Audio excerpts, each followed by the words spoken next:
mais a gente tem além da caminhada? Quando a gente fala do hiking, a gente está falando de caminhadas de 1 ou mais dias, mas que você não tem a atividade de camping envolvido. Você vai fazer caminhada e, se for mais de um dia, você vai dormir em algum local pré-estabelecido que não seja acampamento. Ou seja, vou dormir num abrigo de montanha, vou dormir numa pousada, em algum local. Enfim, em que eu não precise levar o quê? O meu equipamento de trekking. De camping. Já o trekking, você vai fazer uma caminhada de 2 ou mais dias em que você vai acampar. Por isso tem que ser mais de 2 dias, né? Você não vai acampar em um dia só de caminhada. E aí você vai levar todo o equipamento, com barraca, toda a parte de cozinha, comida extra, panela, fogareiro, etc. Então, obviamente, quando a gente olha para esses dois tipos de atividade, é fácil da gente entender que os equipamentos são diferentes.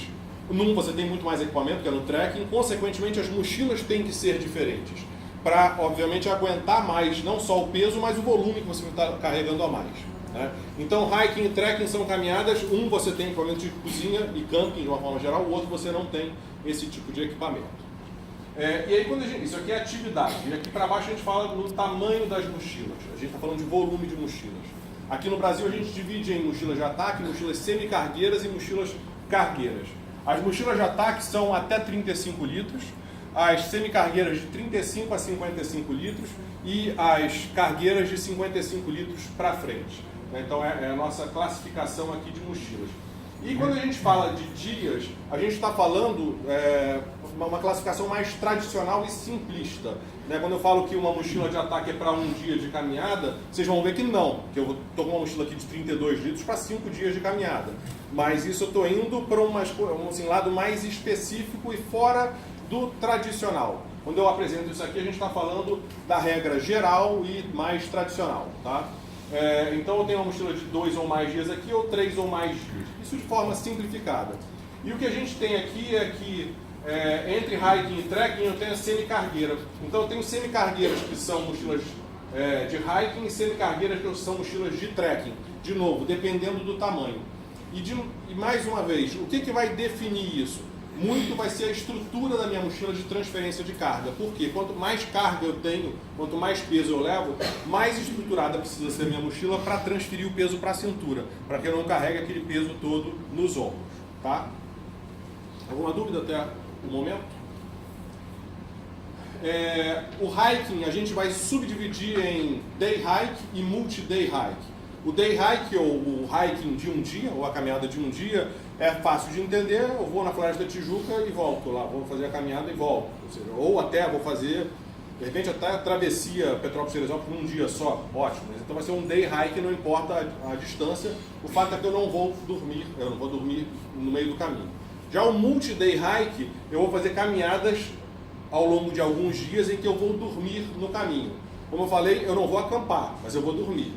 O exemplo clássico que eu gosto de falar é sempre o caminho de Santiago de Compostela, que você vai caminhar, se for o caminho francês, uns 800 quilômetros mais ou menos, uns 30 dias, só que eu vou dormir nas pousadas e etc. Hospedarias, às vezes até no hotel, tem gente que vai ficar em hotel.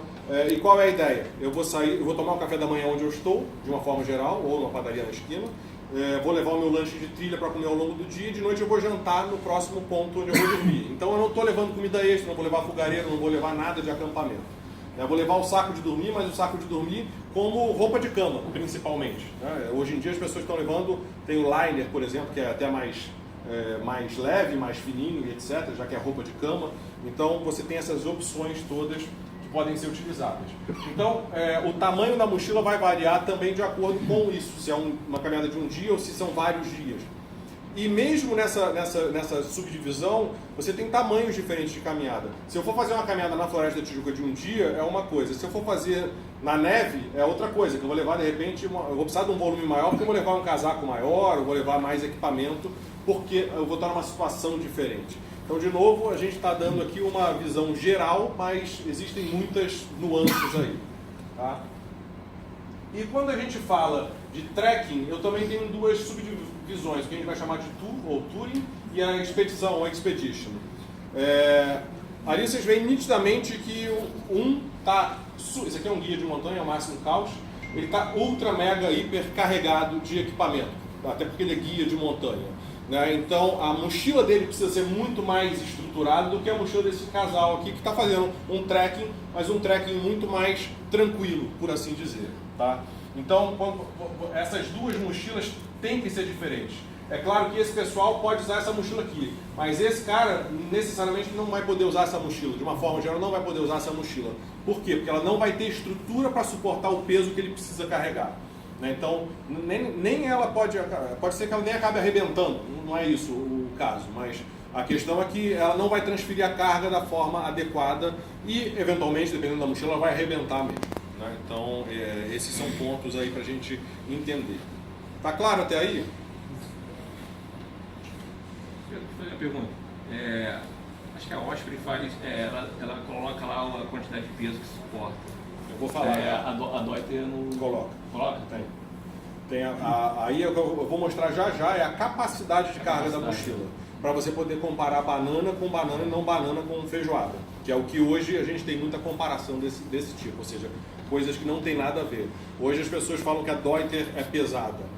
Depende, a gente tem 3 linhas de mochilas diferentes com a mesma capa. Eu vou mostrar rapidamente, já vai ter essa questão aí, que é muito importante ter esse tempo de entendimento.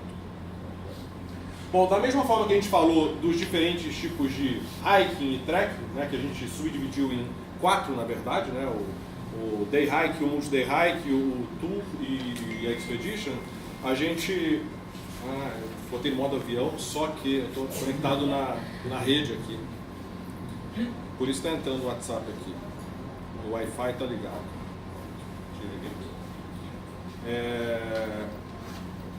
Então a gente também tem uma diferenciação no camping. Também de forma simplificada, eu vou ter o camping que a gente chama de camping estruturado.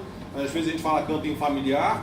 E o camping autossuficiente. A grande diferença aí, quando a gente também simplifica esse entendimento, é que aqui o camping é a atividade primária e aqui o camping é a atividade secundária. Um eu vou para acampar, o outro eu caminho e tenho que acampar porque senão onde é que eu vou dormir? Eu preciso dormir em algum lugar.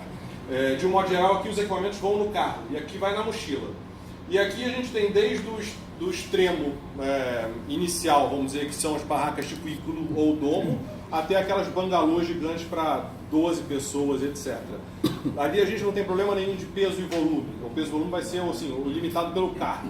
Né? Então, quanto maior o carro, mais tralha você consegue carregar. Aqui não, você vai ter que carregar tudo na mochila, então você tem o cara que vai ser o trekking tradicional, o camping tradicional, e o minimalista.